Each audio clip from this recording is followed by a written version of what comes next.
Eh, esta pregunta, pastor, es muy personal porque yo sé que usted es un ejemplo de padre, de esposo, de amigo, pero a la misma vez usted ha logrado crecer una iglesia a un nivel bastante grande, eh, arriba de 1000 personas, yo estoy más que seguro.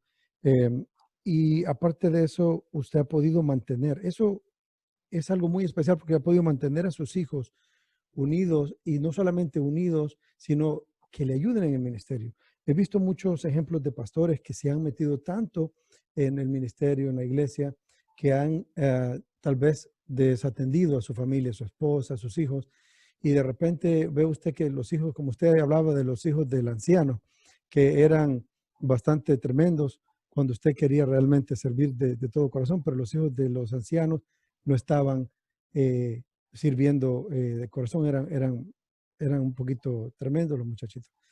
Eh, pero usted ha mantenido a sus hijos. Yo conozco a Emily, a David, a Isaac, son niños lindos, educados, y le sirven en el ministerio al Señor con usted. ¿Cómo logra eso, pastor? Eso es algo grande. Sí, yo sé que todo efecto tiene una causa y cuando uno siembra cosecha. Algunos dicen, les salieron buenos y no hay tal casualidad, no es que salieron, no, es una siembra que uno hace. Tampoco quiero decir que depende todo de lo que yo hago y de lo que yo sembré, sino primero es la mano de Dios, la gracia de Dios que nos dio esa bendición. Pero por otro lado, algo que Dios puso en mi corazón desde que empecé el ministerio es la familia es importante. Enfoque de prioridades. Porque nos hemos olvidado, los ministros antiguos tradicionalmente nos enseñaban y después muchos hombres de Dios han venido a corregirlo y me han aconsejado y me aconsejaron a tiempo. Motés y el hermano Pablo me decían, cuida a tu familia, ama a tu familia, es lo que te queda al final. Y esto, no obstante, al revés hicieron los ministros pasados, los antiguos, perdieron a su familia porque ellos se involucraron más en el ministerio y no involucraron más la familia de vez en cuando, y estaban tan ocupados en la obra de Dios y olvidaron su familia y que los hijos cogieron otros rumbos. Y yo comencé a trabajar con los muchachos, los involucraba paso a paso, no les exigí tampoco, les dijimos, tienen opción, quieren seguir el, el otro lugar, irse a estudiar, lo que sea, pero me dicen, amamos la obra de Dios y comenzaron a servir. Imagínate, aquí todos mis hijos sirven. Amy canta y trabaja en la oficina. Isaac es multiusos. Isaac trabaja en la media y King David, mi hijo, David le ayuda también y él toca el bajo, Isaac toca la batería, Isaac es maestro de música y vive, él diseña, él dirige toda la música en la iglesia, Isaac, y dirige toda la media también.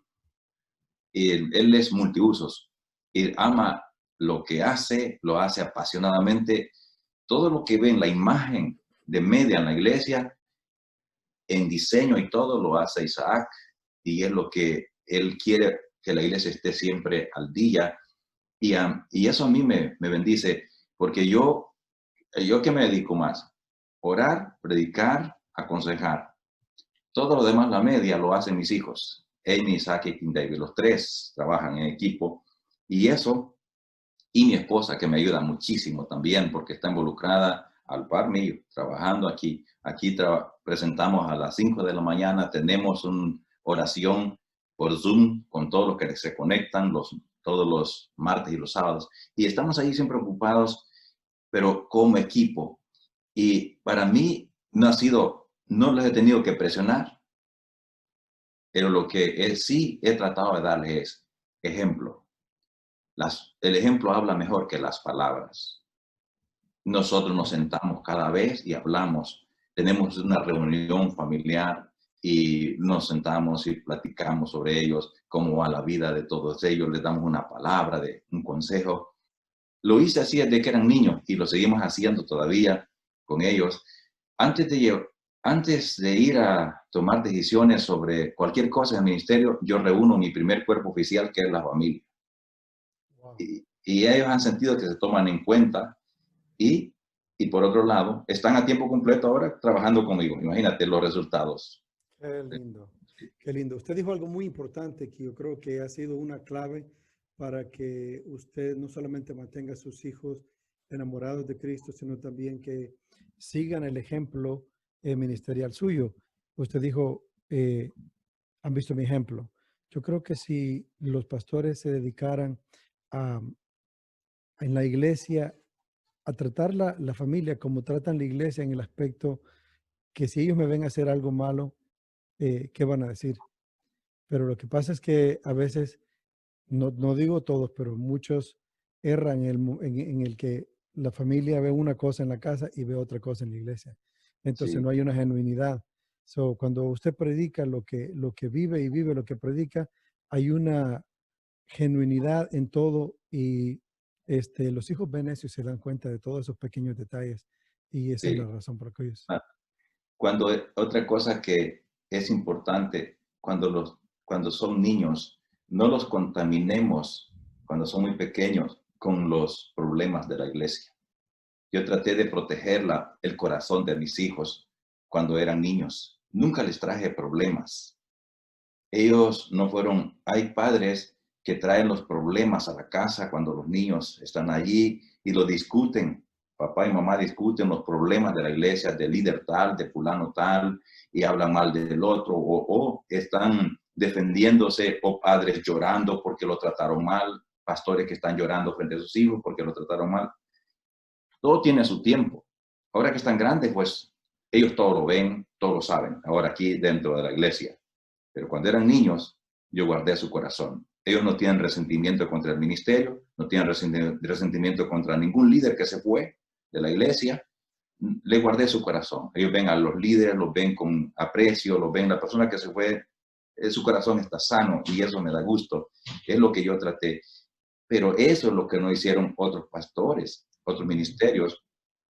Los hijos están resentidos, están tristes. Por defender a sus padres, se enojaron con el ministerio. Porque en el ministerio sus padres fueron vituperados, fueron heridos, porque vinieron otros y los trataron mal. Y ellos se dieron cuenta de todo eso a muy temprana edad, cuando no podían procesar, digerir todas esas cosas. Pero ya cuando están grandes ya es diferente. Ellos lo asimilan mejor, porque saben que todo tiene retos, todo tiene desafíos. Pero cuando Más están niños no lo madurez. entienden. Sí, claro. Qué excelente lo que acaba de decir. Ha puesto el dedo exactamente donde debe de ir.